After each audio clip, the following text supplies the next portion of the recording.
Hello বন্ধুগণ, আমি সাধনা নতুন আরও একটা ঝাঁকানাকা রেসিপিতে তোমাদের সবাইকে স্বাগত জানাই। আজকে আমি তোমাদের সাথে গাটি কচু দিয়ে মসুর ডালের একটা নতুন ধরনের রেসিপি শেয়ার করব। এই রেসিপিটা গরম গরম ভাতের সাথে খেতে দারুণ লাগে। তো রেসিপিটি প্রথম থেকে শেষ পর্যন্ত দেখার জন্য তোমাদের কাছে অনুরোধ রইল। তো চলো দেখে নেওয়া যাক আজকের রেসিপি। রেসিপিটি বানানোর জন্য এখানে আমি 10 থেকে 12টার মতো গাটি কচুকে খোসা ছাড়িয়ে মাঝখান থেকে দুফালি করে কেটে নিয়েছি। যেহেতু গাটি কচুগুলো বেশ অনেকটা বড় ছিল, তাই মাঝখান থেকে দুফালি করে কেটে নিয়েছি। তারপরে খুব ভালো করে 2-3 বার জল দিয়ে ধুয়ে নিয়েছি।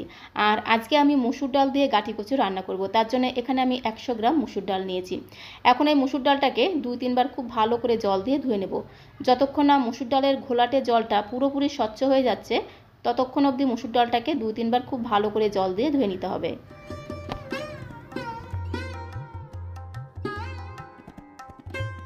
মসুর ডালটাকে 2-3 বার খুব ভালো করে জল দিয়ে ধুয়ে জলটাকে ঝরিয়ে একটা সাইডে রেখে দিলাম। আর এদিকে গ্যাসের ফ্লেমটা অন করে দিয়ে একটা কড়াই বসিয়ে দিয়েছি। কড়াইটা গরম হয়ে গেলে 2 চামচ দিয়ে দিলাম সর্ষের তেল। তেলটা একটু গরম হয়ে গেলে খুব সুন্দর করে একদম ঘোটানাটা করে কড়াই গায়ে লাগিয়ে নিতে হবে। তারপরে আগে থেকে কেটে রাখা গাটি কচুগুলোকে কড়াইতে দিয়ে খুব ভালো করে একটু নেড়েচেড়ে লালচে করে ভেজে নিতে হবে। আর এই গাটি কচু যদি একটু লালচে করে ভেজে নেওয়া হয়, ভাজতে ভাজতেই দেখবে বেশ অনেকটাই কিন্তু নরম হয়ে যাবে।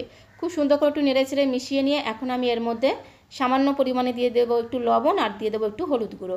লবণ আর হলুদ গুঁড়ো দিয়ে খুব ভালো করে নেড়েচেড়ে মিশিয়ে নেব। তারপরে গ্যাসের ফ্লেমটা মিডিয়াম টু হাইতে রেখে এই গাটি কচুগুলোকে একটু লালচে করে ভেজে নেব। তো বন্ধুগণ, গাটি কচু আমরা অনেক রকমভাবে খাই, বাট এইভাবে একবার মসুর ডাল দিয়ে গাটি কচু রান্না করলে গরম গরম ভাতের সাথে খেতে যেমন দুর্দান্ত লাগে, আবার রুটি পরোটার সাথে খেতেও কিন্তু দারুণ লাগে। গ্যাসের ফ্লেমটা মিডিয়াম টু হাইতে রেখে গাটি কচুগুলোকে দেখো একটু লালচে করে ভেজে নিয়েছি। এখন তেল থেকে ছেঁকে অন্য একটা পাত্রের মধ্যে তুলে নেব। আর গাটি কচুগুলোকে যদি এইভাবে 3-4 মিনিট সময় ধরে একটু লালচে করে ভেজে নেওয়া হয়, ভাজতে ভাজতেই কিন্তু অনেকটাই নরম হয়ে যায়। ঠিক এরকম করে একটু লালচে করে ভেজে নিতে হবে। কড়াইতে অবশিষ্ট তেলের মধ্যে আমি আরও 1 চামচ দিয়ে দিলাম সর্ষের তেল। তেলটা একটু গরম হয়ে গেলে একটা শুকনো লঙ্কা ফোড়ন দিয়ে দিলাম। শুকনো লঙ্কাটাকে একটু নেড়েচেড়ে লালচে করে ভেজে নিতে হবে। এই মসুর ডাল দিয়ে গাটি কচুর এই রেসিপিতে শুকনো লঙ্কা একটু লালচে করে ভেজে নিলে এর ফ্লেভারটা কিন্তু দারুণ লাগবে। সাথে আমি 1/2 চামচ দিয়ে দিলাম পাঁচফোড়ন, আর 1/2 চামচের কম দিয়ে দিলাম রাঁধুনি ফোড়ন। মসুর ডাল দিয়ে গাটি কচুর এই রেসিপিতে একটু পাঁচফোড়ন আর রাঁধুনি একসাথে ফোড়ন দিয়ে রান্না করলে এই রান্নার স্বাদ আর গন্ধ দ্বিগুণ বেড়ে যাবে।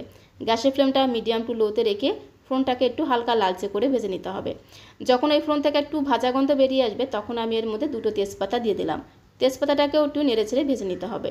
তো দেখো খুব ভালো করে ফোড়নটাকে ভেজে নিয়েছি। ফোড়ন থেকে খুব সুন্দর একটা ভাজা গ্রান বেরিয়ে এসেছে। এখন আমি এর মধ্যে দিয়ে দেবো একটা পেঁয়াজ কুচি। এখানে আমি একটা মিডিয়াম সাইজের পেঁয়াজকে একদম ঝিরিঝিরি করে কুচি করে রেখেছিলাম। তো ঝিরিমিরি পেঁয়াজটাকে দিয়ে নেড়েচেড়ে একটু লালচে করে ভেজে নিতে হবে। অবশ্যই কিন্তু গ্যাসের ফ্লেমটা মিডিয়াম টু হাইতে রেখে পেঁয়াজটাকে একটু লালচে করে ভেজে নেব।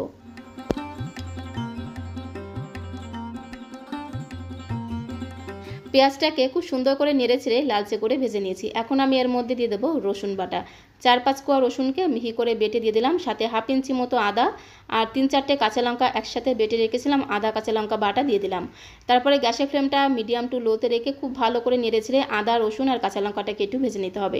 যতক্ষণ না আদা রসুন কাঁচা লঙ্কার কাঁচা গন্ধটা চলে যাচ্ছে, ততক্ষণ অবধি খুব ভালো করে ভেজে নিতে হবে।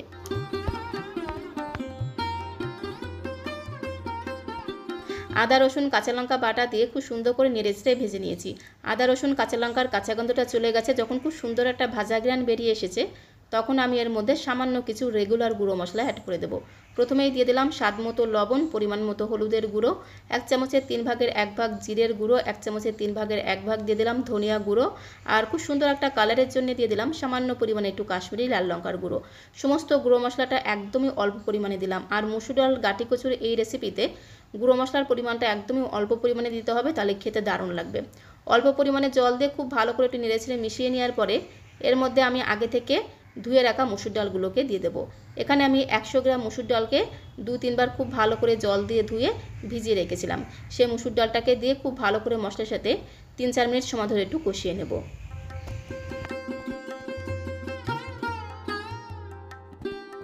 মসুর ডালটাকে 3 থেকে 4 মিনিট সময় ধরে খুব ভালো করে নেড়েচেড়ে মশলার সাথে কষিয়ে নিয়েছি। এখন আমি এর মধ্যে দিয়ে দেবো পরিমাণ মতো জল। জলের পরিমাণটা একটু বেশি দিতে হবে, কারণ ডালটা সেদ্ধ হবে আর এই ডালটা সেদ্ধ হতে হতে কিন্তু অনেকটা ঝোল টেনে নেবে, তার জন্য জলের পরিমাণটা একটু বেশিই দিতে হবে। তো পরিমাণ মতো জল দিয়ে দিলাম, তারপরে খুব সুন্দর করে একদম ঘোটানাটা করে মিশিয়ে নেব। একটু মিশিয়ে নেওয়ার পরে এর মধ্যে আমি আগে থেকে ভেজে রাখা গাঁটি কচুগুলোকেও দিয়ে দেবো, তাহলে এই মুসুর ডালটার গাঁটি কচুটা একসাথে সেদ্ধ হবে, গাঁটি কচুটাও কিন্তু সুন্দরভাবে সেদ্ধ হয়ে যাবে, সাথে সাথে মুসুর ডালটাও কিন্তু খুব সুন্দরভাবে সেদ্ধ হয়ে যাবে। দিয়ে দিলাম 3টে কাঁচা পাকা লঙ্কা, এই সময় একটু কাঁচা লঙ্কা দিয়ে দিলে এই কাঁচা লঙ্কার ফ্লেভারটা কিন্তু দারুণ লাগবে। খুব সুন্দর করে একটু ঘোটানাটা করে মিশিয়ে নিয়ে তারপরে ধামাচাপা দিতে হবে, মানে ঢাকনাটা বন্ধ করে গ্যাসের ফ্লেমটা মিডিয়াম টু লোতে রেখে 3 থেকে 4 মিনিট সময় ধরে ডালটাকে রান্না করে নিতে হবে। তো এখন আমি তোমাদের 3 থেকে 4 মিনিট পরে ঢাকনাটা খুলে দেখাচ্ছি, ডালটাও কিন্তু অনেকটাই সেদ্ধ হয়ে গেছে, সাথে সাথে গাঁটি কচুটাও কিন্তু খুব সুন্দরভাবে সেদ্ধ হয়ে গেছে। তবে এই ডাল আর গাঁটি কচু কিন্তু আরেকটু সেদ্ধ হবে। একটা গাঁটি কচু তোমাদের একটু ভেঙে দেখিয়ে দিচ্ছি, দেখো 70 থেকে 80% মতো কিন্তু সেদ্ধ হয়ে গেছে। একটু নেড়েচেড়ে মিশিয়ে নিলাম। আর এই সময় যদি তোমাদের মনে হয় ঝোলের পরিমাণটা একটু শুকিয়ে গেছে, সেক্ষেত্রে তোমরা এই সময় একটু গরম জলও অ্যাড করে দিতে পারো, যেহেতু মুসুর ডাল একটু ঝোল হলে খেতে কিন্তু দারুণ লাগবে। তো এর মধ্যে আমি দিয়ে দিলাম সামান্য পরিমাণে একটু চিনি দিলে স্বাদের ব্যালেন্সটা ঠিকঠাক থাকবে, খেতেও কিন্তু দারুণ লাগবে। চিনিটাকে দিয়ে খুব সুন্দর করে একটু দেখো ঘোটানাটা করে মিশিয়ে নিয়ে আবারও ধামাচাপা দিতে হবে, মানে ঢাকনাটা বন্ধ করে গ্যাসের ফ্লেমটা মিডিয়াম টু লোতে রেখে আরও 3 থেকে 4 মিনিট সময় ধরে ডালটাকে রান্না করে নিতে হবে। তো এখন আমি তোমাদের আরও 3 থেকে 4 মিনিট পরে ঢাকনাটা খুলে দেখাচ্ছি। মুসুর ডাল, গাঁটি কচু সমস্ত কিছু খুব সুন্দরভাবে সেদ্ধ হয়ে গেছে। আর ডালটা দেখো এমনভাবে সেদ্ধ হয়েছে, খুব বেশি কিন্তু একদম ঘেটে যায়নি, একটু গোটা গোটা রয়েছে। এরকম একটু গোটা গোটা থাকলে দেখতেও ভালো লাগবে আর খেতেও কিন্তু দারুণ লাগে।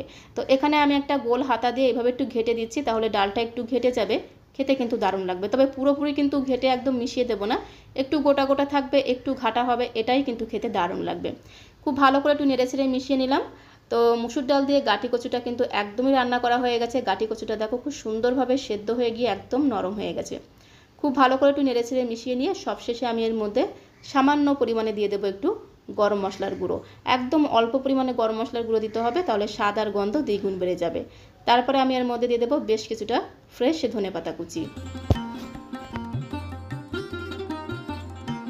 দিয়ে দিলাম 1 মুঠো ফ্রেশ ধনেপাতা কুচি। আর সবশেষে এর মধ্যে যেটা দিতে হবে সেটা হচ্ছে একটু কাঁচা পেঁয়াজ কুচি। একটা পেঁয়াজের অর্ধেকটা একদম কুচি করে দিয়ে দিলাম। সবশেষে যদি সামান্য পরিমাণে একটু গরম মশলার গুঁড়ো, একটু ধনেপাতা কুচি আর সবশেষে যদি একটু কাঁচা পেঁয়াজ কুচি দেওয়া হয়, এই রান্নার স্বাদ আর গন্ধ জাস্ট অপূর্ব হবে। গরম গরম ভাতের সাথে খেতে তো দুর্দান্ত লাগবে, সাথে রুটির সাথে খেতেও কিন্তু দারুণ লাগবে। একটু ঘোটানাটা করে মিশিয়ে নিলাম, গ্যাসের ফ্লেমটা বন্ধ করে দিয়ে এখন একটা বোলের মধ্যে আমি সার্ভ করে দেবো। তো বন্ধুগণ, সার্ভ করতে করতে তোমাদের কাছে একটাই রিকোয়েস্ট করব, রেসিপিটি কেমন লাগলো অবশ্যই কমেন্ট বক্সে লিখে জানিও। ভালো লাগলে একটা লাইক আর শেয়ার করে দেওয়ার অনুরোধ রইল। আর নতুন বন্ধু হয়ে থাকলে চ্যানেলটিকে সাবস্ক্রাইব করে দিয়ে পাশে থাকার অনুরোধ রইল। তাহলে যখন এরকম সুন্দর সুন্দর নতুন রেসিপি আপলোড করব, সঙ্গে সঙ্গে নোটিফিকেশন আগে তোমার কাছে পৌঁছে যাবে। আর রেসিপিটি ভালো লাগলে একবার হলেও বাড়িতে ট্রাই করে দেখতে পারো, আশা করি তোমাদেরও ভীষণ ভালো লাগবে। তো আজকের মতো এই পর্যন্ত, সবাইকে অসংখ্য ধন্যবাদ।